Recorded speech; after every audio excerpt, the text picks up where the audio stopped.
నమస్తే, welcome to click TV news. ముందుగా headlines. Tirumala పవిత్రతను దెబ్బతీసేందుకు కుట్ర జరుగుతుంది. కూటమి ప్రభుత్వంపై మండిపడ్డ మాజీ టీటీడీ చైర్మన్ భూమన కరుణాకర్ రెడ్డి. సామాజిక బాధ్యతతో వ్యవహరిస్తే గ్లోబల్ స్టార్ గా మారవచ్చు. Content creators meet and greet లో నటుడు నాని వ్యాఖ్యలు. మా మేడ్చల్ నియోజకవర్గానికి దిష్టి తగిలింది. మమ్మల్ని జీహెచ్ఎంసీలో కలపొద్దు. మేడ్చల్ ఎమ్మెల్యే చామకూర మల్లారెడ్డి వేడుకోలు. మాజీ ఎంసీ చైర్మన్ అల్వాల్ రమేష్ రెడ్డిపై టీటీడీ అధిష్టానం చర్యలు తీసుకోవాలి, లేదంటే రాజీనామా చేస్తా. ఎమ్మెల్యే కొలుకపూడి శ్రీనివాసరావు హెచ్చరిక. పోలవరం నిర్వాసితులను ఆదుకునే బాధ్యత మాదే. నిర్వాసితులకు సీఎం చంద్రబాబు హామీ. కక్ష సాధింపులు మీకే సాధ్యం. బీఆర్ఎస్ నాయకులపై ఘాటు విమర్శలు చేసిన ముఖ్యమంత్రి రేవంత్ రెడ్డి. కూటమి ప్రభుత్వం ఏర్పాటైన నాటి నుంచి తిరుమల పవిత్రతను దెబ్బతీసేందుకు కుట్ర జరుగుతుందని వైఎస్ఆర్సీపీ అధికార ప్రతినిధి మాజీ టీటీడీ చైర్మన్ భూమన కరుణాకర్ రెడ్డి మండిపడ్డారు. తిరుపతి క్యాంపు కార్యాలయంలో మీడియాతో మాట్లాడుతూ పవిత్రమైన పాప వినాశనం జలాల్లో బోటింగ్ నిర్వహించడం శ్రీవారి భక్తుల మనోభావాలను దెబ్బతీయడమేనని ఆగ్రహం వ్యక్తం చేశారు. ఈ బోటింగ్ పర్యాటకం కోసం చేశారా, లేక చట్ట వ్యతిరేక కార్యకలాపాలపై నిఘా కోసం చేశారా అనే దానిపై టీటీడీ స్పష్టత ఇవ్వాలని డిమాండ్ చేశారు.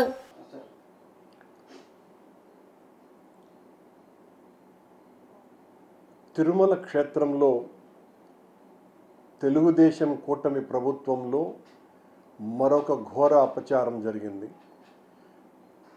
వెంకటేశ్వర స్వామి ఆలయ క్షేత్రాన్ని పరిరక్షిస్తాము, వైఎస్ఆర్ కాంగ్రెస్ పార్టీ పాలనలో ఆలయ పరిపాలన పరిసరాలన్నీ కూడా భ్రష్టుపట్టాయి అని ప్రచారం చేసుకొని ఓట్లు దండుకున్నటువంటి కూటమి నాయకులు అధికారంలోకి వచ్చిన తర్వాత వెంకటేశ్వర స్వామి ఆలయాన్ని ఎంతగా దుర్వినియోగం చేస్తున్నారో, భ్రష్టాచారం పట్టిస్తున్నారో లోకమంతా కూడా అర్థం చేసుకుంటున్నది. నిన్న పాప వినాశనం డ్యాంలో తిరుమల చరిత్రలోనే మొదటిసారిగా బోటింగ్ జరిగింది. దానికి సంబంధించి మొత్తం ఒక్కసారిగా వార్త బగ్గుమనేలో సరికి దాని మీద ఎలా వివరణ ఇవ్వాలనో అర్థం కాకుండా అటవీ శాఖ సిబ్బంది బోటింగ్కు సంబంధించిన ట్రయల్ రన్ జరుగుతున్నది అని చెప్పినట్టుగా తెలుగుదేశం పార్టీ మద్దతు పత్రికలే చాలా స్పష్టంగా రాసినాయి. కంటెంట్ క్రియేటర్లు తమ నైపుణ్యాలను మెరుగుపరుచుకొని సామాజిక బాధ్యతతో వ్యవహరిస్తే గ్లోబల్ స్టార్ గా మారవచ్చని సినీ నటుడు నాని అన్నారు. హైదరాబాదు దుర్గం చెరువులోని ఆలివ్ బ్రిస్ట్ లో social media app Snapchat తమ కంటెంట్ క్రియేటర్స్ తో మీట్ అండ్ గ్రీట్ నిర్వహించారు. దేశంలో అత్యంత ఉత్తేజకరమైన క్రియేటర్లకు హైదరాబాద్ నిలయమని మొట్టమొదటిసారి స్నాప్ చాట్ క్రియేటర్ కనెక్ట్ ను ప్రారంభించామని Snap Inc corporation content AR భాగస్వామ్యంల డైరెక్టర్ సాకేత్ ఝా సౌరభ్ అన్నారు. రాబోయే చిత్రం hit the third case Snapchat లో సహజంగా ప్రామాణికంగా ఉండటం గురించి మాట్లాడారు. తన రాబోయే చిత్రం hit the third case Snapchat తో భాగస్వామ్యమై ప్రచారాన్ని ప్రారంభిస్తామని తెలిపారు. కంటెంట్ క్రియేటర్స్ ను కలుసుకోవడం సంతోషంగా ఉందన్నారు. update with whatever our generation shift జరుగుతుంటుంది every 20 years. మనం చాలా మంది ఏంటంటే బట్టలు మారుతాయి, సెటప్ మారుతుంది, చాలా కూల్గా డ్రెస్సింగ్ చేసుకుంటారు, కానీ భాష మారుతుంది, అక్కడ దొరికిపోతారు.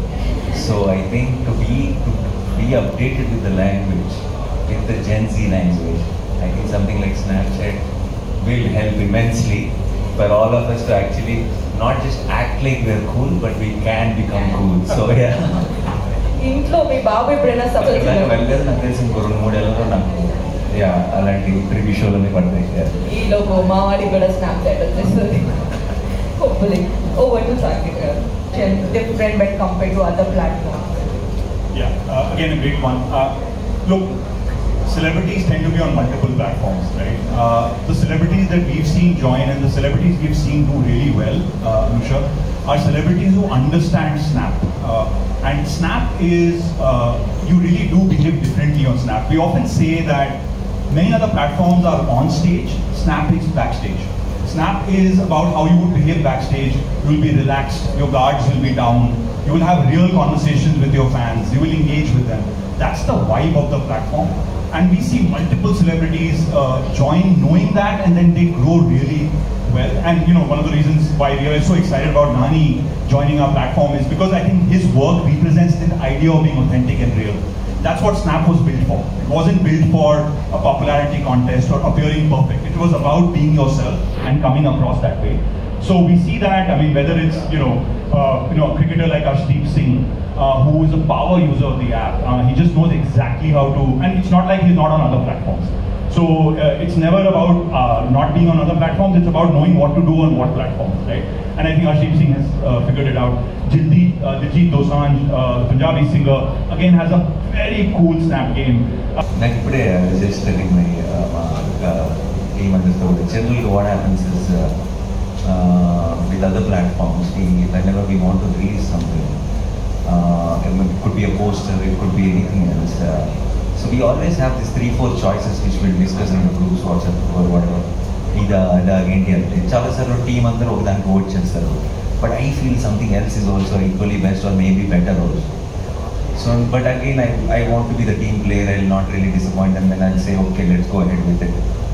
So now I'm feeling that the team can put their best in all the other platforms and I can put my best in Snap. So I think that's because of the kind of this feels extremely personal and private from what I have understood. Yes. Okay? And I think you being able to, a lot of times when even while I'm chatting, about these raw files, rough pictures before designing things, and we share a lot of content in other platforms on WhatsApp or something, and then I'm constantly I keep thinking, is it safe? Because there's so much of back and forth, not this, not that, and everything just stays there. So I just realized, so the fact that it all vanishes, I think gives us. Medchal MLA Chamakura Malla Reddy గురువారం శాసనసభలో మాట్లాడారు. మల్లారెడ్డి మాట్లాడుతూ మా మేడ్చల్ నియోజకవర్గానికి దిష్టి తగిలినట్టుంది. 61 గ్రామాలపై అన్ని మున్సిపాలిటీలైనాయి. Same reservation ఉండాలి. దయచేసి మమ్మల్ని జిహెచ్ఎంసీలో కలపొద్దు అన్నారు. మేడ్చల్ ఎమ్మెల్యే చామకూర మల్లారెడ్డి. ఒకటి మా అన్ని మాకు దిష్టి తగిలిందా ఏం తగిలిందో మా మేడ్చల్ నియోజకవర్గానికి 61 గ్రామాలు పోయి అన్ని మున్సిపాలిటీలు అయినాయి. 3 కార్పొరేషన్లు ఉన్నాయి, 7 మున్సిపాలిటీలు ఉన్నాయి. ఇంకా మనం 3 మున్సిపాలిటీలు చేసిర్రు.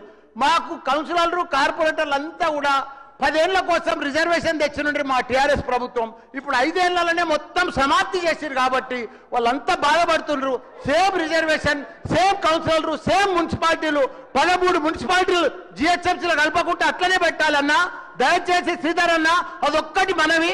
రెండోది మీకు లాభం వచ్చని చెప్తా 1100. తిరువురు మాజీ ఏఎంసీ చైర్మన్ అల్వల్ రమేష్ రెడ్డిపై టీడీపీ అధిష్టానం చర్యలు తీసుకోకపోతే 48 గంటల్లో రాజీనామా చేస్తానని ఎమ్మెల్యే కొలకపూడి శ్రీనివాసరావు హెచ్చరించారు. కొలకపూడి మాట్లాడినా వార్తే, మాట్లాడకపోయినా వార్తే. గిరిజన మహిళతో అసభ్యకరంగా మాట్లాడిన రమేష్ రెడ్డిపై ఎటువంటి చర్యలు టీడీపీ అధిష్టానం ఎందుకు తీసుకోలేదని శ్రీనివాసరావు సూటిగా ప్రశ్నించారు. లోన్ కోసం ఒక అమ్మాయి ఫోన్ చేస్తే సమాజం సిగ్గుపడేలా అసభ్యకరంగా మాట్లాడారు. విజయవాడ ఎంపీ చిన్ని ఉన్నారని రమేష్ రెడ్డి చెప్పుకుంటున్నారు.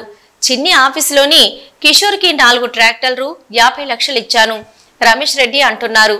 నేను ఎంక్వైరీ చేస్తే 1 ట్రాక్టర్ ఇచ్చిన మాట వాస్తవమేనని తేలింది.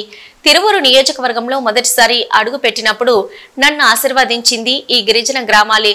ఒక గిరిజన మహిళతో ఇంత అసభ్యంగా మాట్లాడిన రమేష్ రెడ్డి నాకు కనబడితే గూబ పలగొడతాను. గోపాలపురంలో మట్టితోలే నాయకుడు పేరు రాసి దమ్ముందా? ఇకనైనా ఇలాంటి అనుచిత వ్యాఖ్యలు చేసిన వారిని పార్టీ నుంచి వెంటనే సస్పెండ్ చేయాలని ఆయన అన్నారు. ఇంత దారుణం చేసిన రమేష్ రెడ్డి మీద పార్టీ నాయకత్వం చర్యలు తీసుకోకపోతే 48 గంటల తర్వాత నేను రాజీనామా చేస్తాను. పోలవరం నిర్వాసితులని ఆదుకునే బాధ్యత మాది అన్నారు. ఆంధ్రప్రదేశ్ ముఖ్యమంత్రి నారా చంద్రబాబు నాయుడు గత ప్రభుత్వం నిర్వాసితులకు ఒక్క పైసా ఇవ్వలేదని, వచ్చిన 9 నెలల్లోనే ఎక్కడ ఒక్క పైసా అవినీతి లేకుండా 829 కోట్లు నేరుగా నిర్వాసితుల ఖాతాల్లోకి వేసిన ఘనత మన కూటమి ప్రభుత్వానిదని తెలిపారు. మన ఎన్డీఏ ప్రభుత్వం వచ్చింది, అన్ని సకాలంలో పూర్తి చేసుకుందామని హామీ ఇచ్చారు చంద్రబాబు నాయుడు. పోలవరం ప్రాజెక్ట్ ఆంధ్రప్రదేశ్ రాష్ట్రానికి జీవనాడి.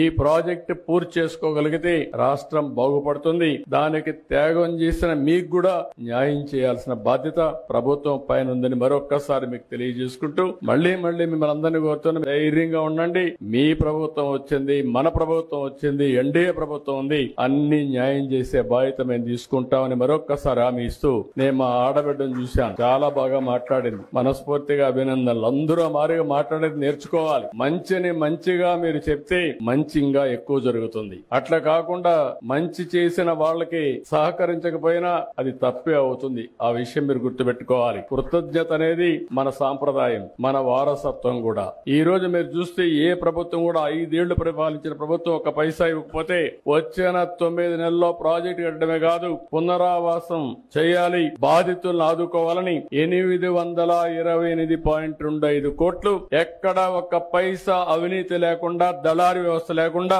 మీ అకౌంట్ లో డబ్బులు వేసిన ప్రభుత్వం ఈ ప్రభుత్వం అని చెప్పి నేను మీకు తెలియజేస్తున్నా. ఇది ఎల్లప్పుడూ కూడా మీరు గుర్తుపెట్టుకోవాల్సిన అవసరం ఉంది. ఇప్పుడు దళారులు లేరు, మధ్యవర్తులు లేరు, దొంగలు లేరు, మోసాలు చేసేవాళ్ళు లేరు, మాయ మాటలు చెప్పేవాళ్ళు అసలే లేరు. చేసే పని చెప్తాం, చెప్పడమే కాకుండా చేసి చూపిస్తామని మరొక్కసారి మీ అందరికి హామీ ఇస్తూ, అధికారాన్ని అడ్డు పెట్టుకుని కక్ష సాధింపులకు పాల్పడడం బీఆర్ఎస్ పార్టీకే చెందిందని, కక్ష సాధింపులు కాంగ్రెస్ పార్టీ చేయబోదని అన్నారు.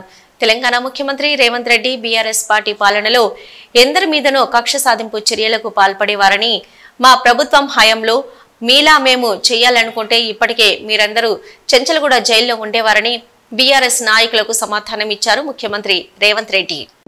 ఉండవు అని అనుకుంటారు. ఎందుకు అని అంటే తమ దాకా వస్తే గాని తమకు అర్థం కాదు అన్నట్టు నిజంగానే కక్ష సాధింపు చర్యలకు పాల్పడే ఆలోచననే ఈ రాష్ట్ర ప్రభుత్వానికి ఉండి ఉంటే ఈరోజు అక్కడ కూర్చొని అక్కడ నించొని నోటికొచ్చింది మాట్లాడే అవకాశం ఉండకపోతుండే. చెంచల్గూడలో చెర్లపల్లిలో మమ్మల్ని ఎక్కడైతే పెట్టినరో డిటెన్షన్ సెల్లో ఎవరిని కలవకుంటే నిర్బంధించినరో అక్కడనే మీరుండేటోళ్ళు. కానీ మా ప్రభుత్వం 15 నెలల్లో ఎవరి మీద కూడా కక్షా సాధింపు చర్యలకు పాల్పడలేదు. అధ్యక్ష, డ్రోన్ ఎగరేసిందని, డ్రోన్ ఎగరేస్తే ఎవరైనా అనుమతి తీసుకోకుండా ఒక డ్రోన్ ఎగరేస్తే ఆ డ్రోన్కు 500 రూపాయలు ఫైన్ వేస్తారు అధ్యక్ష. కానీ పార్లమెంట్ సభ్యుడిగా, కాంగ్రెస్ పార్టీ వర్కింగ్ ప్రెసిడెంట్గా నన్ను అరెస్టు చేసి జైలుకు పంపించి మామూలుగా దానికి 500 రూపాయల ఫైన్ ఉంటే బిలో 7 years ఉంటే రిమాండ్కే పంపరు, పోలీస్ స్టేషన్ బెయిల్ ఇవ్వాలి. కానీ అధికారాన్ని అడ్డం పెట్టుకొని అన్ని రకాల వ్యవస్థల మీద ప్రభావితం చేసి చెర్లపల్లి జైలుకు పంపించి నక్సలైట్లు, ఐఎస్ఐ తీవ్రవాదులు ఉండే డిటెన్షన్ సెల్లో ఒక కాంపౌండ్లో ఏ ఒక్క ఖైదీని లేకుండా 7 ఫీట్ల బై 12 ఫీట్లు ఉంటే అందులో 3.5 ఫీట్లు పండుకోవడానికి దిమ్మె ఉంటుంది, ఒక చిన్న బాత్రూమ్ ఉంటుంది అధ్యక్ష. 16 రోజులు డిటెన్షన్ సెల్లో ఒక్క మనిషిని చూడకుండా నన్ను నిర్బంధించిన ఆ కోపాన్ని దిగమింగుకొని రాష్ట్ర ప్రయోజనాల కోసం ఈరోజు పనిచేస్తున్నా అధ్యక్ష. మహబూబాబాద్ జిల్లా డోర్నకల్ పట్టణ కేంద్రంలో చెరుకు మిషన్లో ఇరుక్కున్న మహిళ జుట్టు విద్యుత్ సరఫరా నిలిపివేసి మహిళను కాపాడారు స్థానికులు. అయితే ప్రమాదంలో మహిళ చేతికి గాయాలు కాగా సమయానికి విద్యుత్ సరఫరా నిలిపివేయడంతో నిలిచిన ప్రాణం ఊపిరి పీల్చుకున్నారు జనం.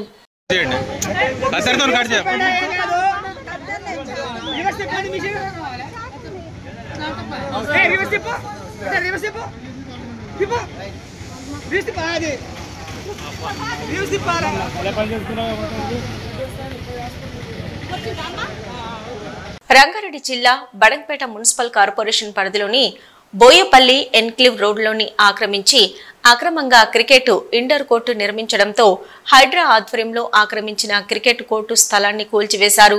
అడ్డుకున్న వారిని అరెస్టు చేసి పోలీస్ స్టేషన్కు తరలించారు.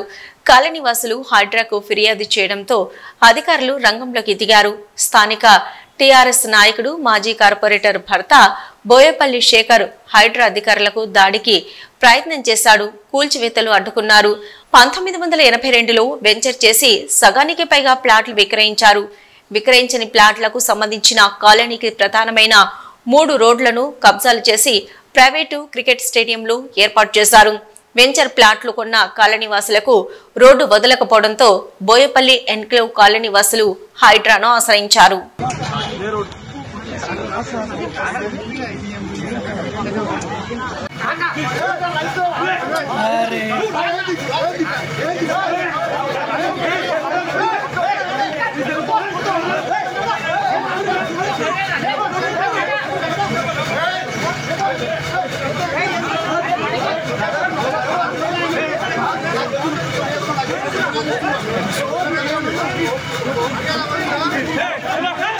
కాకినాడ రూరల్ ఎంపీపీ ఎన్నికను 8 మంది వైసీపీ ఎంపీటీసీలు బహిష్కరించారు. గురువారం నాడు ఎమ్మెల్యే నానాజీ వైసీపీ నుంచి జనసేనలో చేరిన 7 ఎంపీటీసీలు తమ పార్టీకి చెందిన 3 ఎంపీటీసీలతో కలిసి ఎంపీడీఓ కార్యాలయానికి వచ్చారు. కాకినాడ రూరల్లో ఎన్నికల అధికారుల ఆధ్వర్యంలో ఎంపీపీ ఎన్నికలు జరిగాయి. జనసేన ఎంపీటీసీ అనంతలక్ష్మి ఎంపీపీగా ఏకగ్రీవంగా ఎన్నికయ్యారు.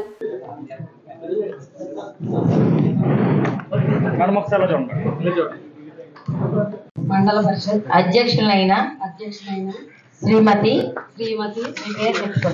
నందిపాటి అనంతలక్ష్మి అని నేను శాసనం ద్వారా నిర్మించబడిన భారత రాజ్యాంగం పట్ల నిజమైన నమ్మకం మరియు విధేయత కలిగి ఉండి నేను స్వీకరించబోతున్న విధిని నమ్మకముగా నిర్వహించేదనని భగవంతుని పేర ప్రమాణం చేయుచున్నాను. సత్యనిష్టతో ధృవపరచుచున్నాను.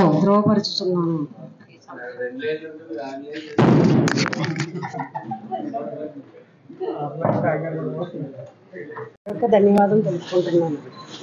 నా తోటి ఎంపీటీసీలందరికీ కూడా మరొకసారి ధన్యవాదం తెలుపుకుంటున్నాను. మా కూటమి ప్రభుత్వం తరఫున పవన్ కళ్యాణ్ గారి సిద్ధాంతాలతో మండలాన్ని అభివృద్ధి మార్గంలో నడిపిస్తామని మా శాసనసభ్యుల గారితో కలిసి ఎల్లవేళలా కృషి చేస్తానని వారికి మాటిస్తున్నాను. ఖమ్మం జిల్లా మధిర మండలం సిరిపురం గ్రామంలో శివాలయంలో రాత్రి దొంగలు దేవాలయం తలుపులు పగలగొట్టి అమ్మవారి వెండి కిరీటం, సీసీ కెమెరాలు, హార్డ్ డిస్క్ మరియు హుండీలోని 40,000 రూపాయలు తీసుకెళ్లారు. ఉదయం యథావిధిగా అర్చకులు దేవాలయానికి వెళ్లి చూడగానే జరిగిన సంఘటన పోలీసులకు, ఎండోమెంట్ అధికారులకు, గ్రామస్తులకు తెలియజేయడం జరిగింది. సమాచారం అందుకున్న పోలీసులు స్థలాన్ని పరిశీలించి దర్యాప్తు చేస్తున్నారు.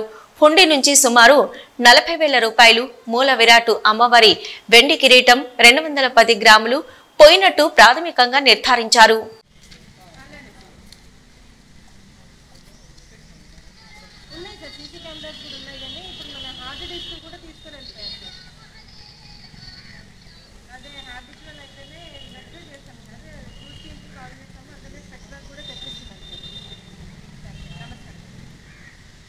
నర్సరావుపేట పట్టణం రామిరెడ్డిపేట భాష్యం స్కూల్ లైన్లో పెట్రోల్ దొంగలు హల్చల్ చేస్తున్నారు. గత రాత్రి 1:24 సమయంలో ద్విచక్ర వాహనంలో నుంచి పెట్రోల్ దొంగలిస్తున్న వాయనం సీసీ కెమెరాలో చూడొచ్చు.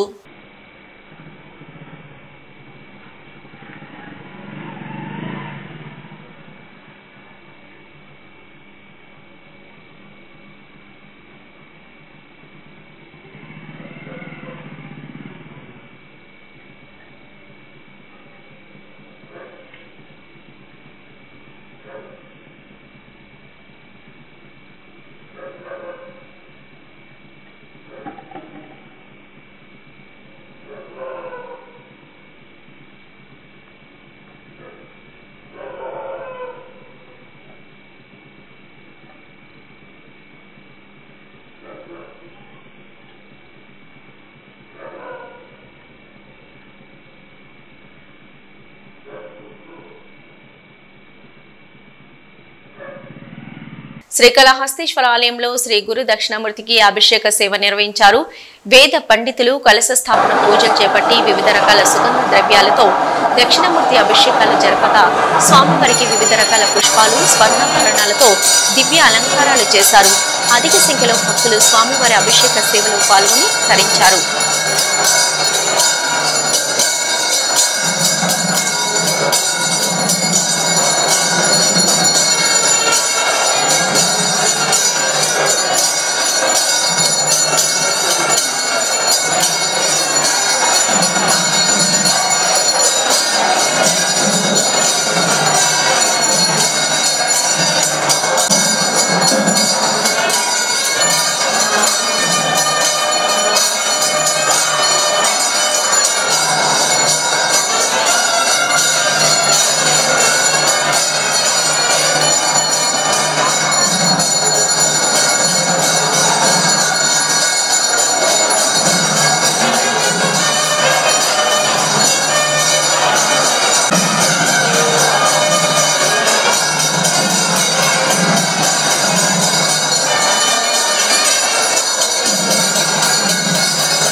హెడ్లైన్స్ మరొకసారి.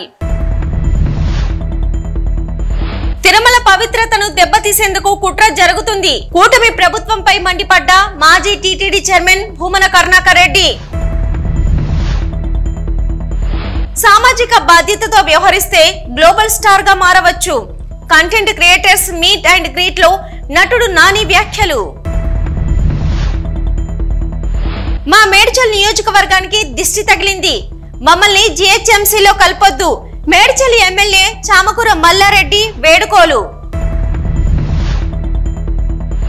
మాజీ ఎంసీ చైర్మన్ అల్వల్ రమేష్ రెడ్డిపై టీటీడీ అధిష్టానం చర్యలు తీసుకోవాలి, లేదంటే రాజీనామా చేస్తా. ఎమ్మెల్యే కొలుకపూడి శ్రీనివాసరావు హెచ్చరిక. పోలవరం నిర్వాసితులను ఆదుకునే బాధ్యత మాదే. నిర్వాసితులకు సీఎం చంద్రబాబు హామీ. కక్ష సాధింపులు మీకే సాధ్యం. బీఆర్ఎస్ నాయకులపై ఘాటు విమర్శలు చేసిన ముఖ్యమంత్రి రేవంత్ రెడ్డి. ఇది ఇప్పటి వరకున్న అప్డేట్స్. మరో బులెటిన్ తో మళ్ళీ కలుద్దాం. నమస్తే.